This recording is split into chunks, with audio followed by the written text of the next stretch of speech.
Hi and welcome back to Love on the Brain. I'm your host, Kay Van Dunk, and I help independent women who are single, divorced, or widowed find their soulmates while staying true to their high standards. In each episode, we dive into a frustrating question you may have about love. I'll share some insights, and then we can reframe it with an affirmation or ask-formation to help you lift your spirits. If you haven't already, please subscribe and leave a great review on whichever platform you're listening to this podcast on. Your reviews help other amazing singles find this podcast too. Okay, let's jump in. Today's question is, am I the only one still hoping for love? Or is it weird to still want love? And I do this as a kind of two questions in one because I feel like I keep hearing this topic coming up online, and I even had a conversation with a woman just on Sunday, and I felt like I had to pop on real quick and do an episode on it because this is something that I've alluded to in past episodes, but seems to be bubbling up to more and more. You've probably seen posts if you're online or memes or headlines about women who are deciding that they want to step away completely from the dating game. And just last week, I read an article from the Pew Center for Research, or Pew Research Center, showing that 54% of single men are looking for love. That's more than half. But only 34% of single women are looking for love, where women are clearly choosing singleness. If you've been single a while, I completely get it. I was there for a good while back in my single days. But if you're listening to this podcast, I know that something inside of you still wants love. And as complete nature of what I do, I attract the romantics, but I also attract the women who just feel like I'm willing to wait for the love I want. Being single is peaceful, right? You don't have to compromise on anything. You don't have to share your space in a place that you don't want to. You know, one of the things I definitely remember from my single days was coming to my own apartment. Everything was how I wanted it. Everything was where I left it before I set out for the day. I didn't have to call anybody to say I'm going to be late or I want to go out with my friends, or if somebody invited me last minute to the opera or ballet or to see a movie or just go out for drinks. I didn't have to check in with anyone to let them know of my whereabouts. I could just go. If you've been in enough relationships in your lifetime, and even if you haven't, you know that choosing yourself is powerful. It means that you are aware of what's going on out there. You've seen and been part of enough good and bad relationships or dates to realize that what is best for you right now is keeping your peace. And if keeping your peace means being single, then so be it. A woman at church said that to me, that at her age, she would love to meet someone really amazing, but she also likes her complete and total freedom and not to have to deal with someone else's whims. But sometimes even when you're single and independent and thriving, you still can get lonely. And you're not always wanting to be lonely, and that's the hard part. It's not that you're afraid of being alone. You just don't want to be lonely because part of you just doesn't want to choose wrong. And maybe you've chosen wrong and you don't want to do it again. And that, I think, is a hard part. So this is just for the woman who still wants her soulmate, who doesn't just want somebody who's okay with being a one-night stand, who wants more than a situationship or friends with benefits relationship.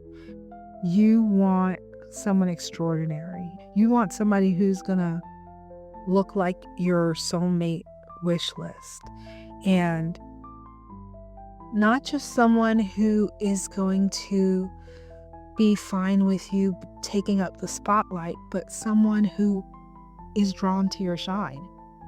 Not just want to be with someone who is happy for your success, but for someone who loves you because you're successful. Not just to be with someone who is happy to let you be you, but is drawn to you because of you, and is drawn to you because of everything you've done to get to this point.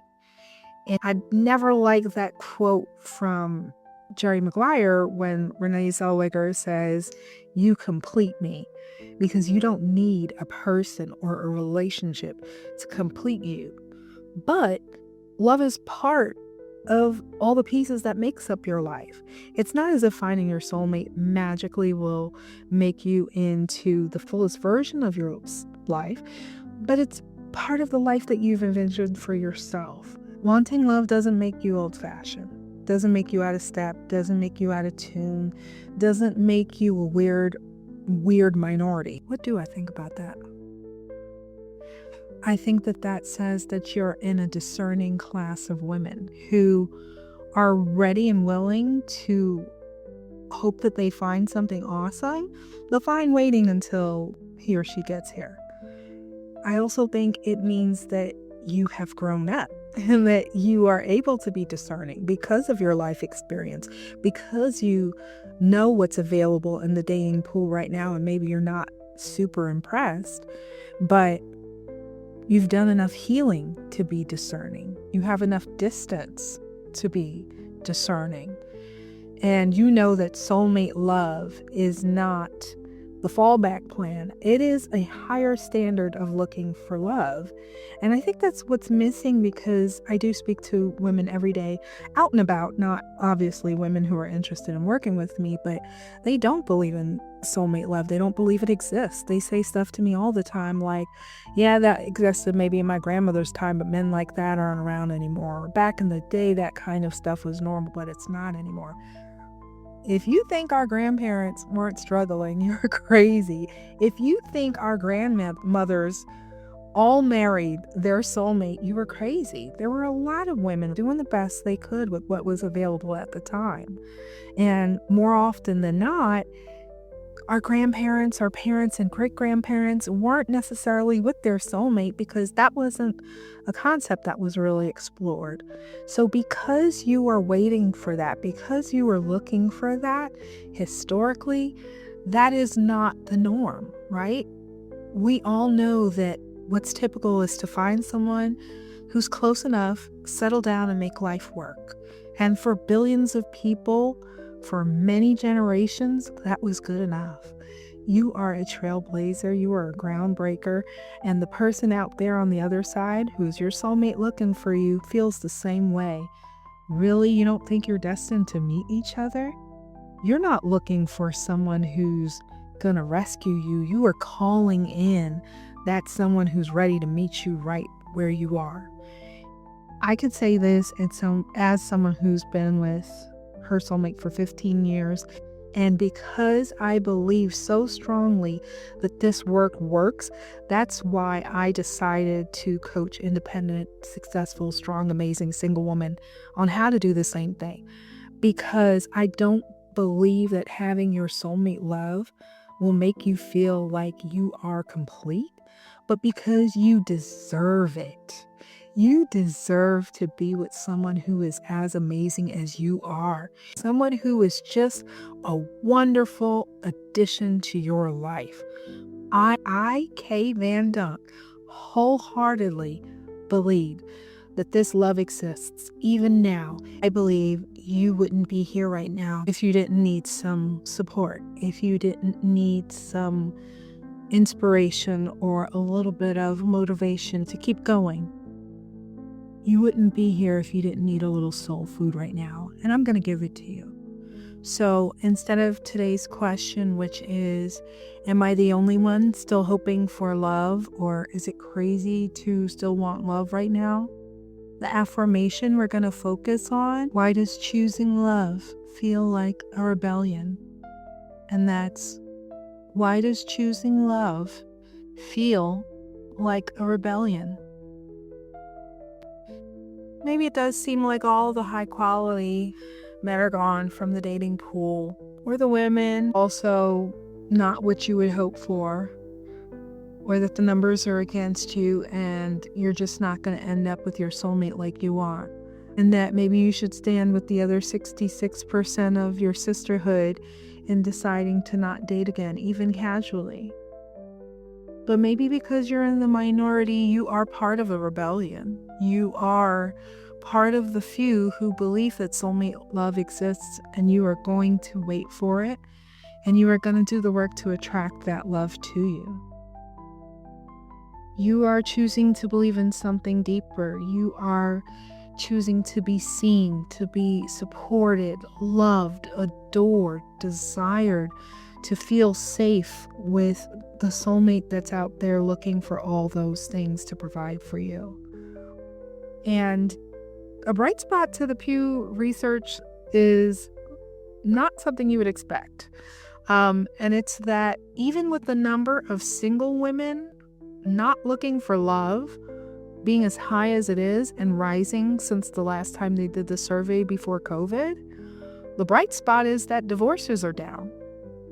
So you could take that to mean that people are really ending up with someone they want to be with and not divorcing as often. At least that's the spin I would take on it if I wanted to see the bright side. If you know that love still matters to you and you're ready to call in someone extraordinary, hold the line. Stay the course, and I will help get you there. I like to close out the podcast by asking what you're grateful for, because gratitude is the highest vibration of all. So just take a moment and think of one thing that you're grateful for.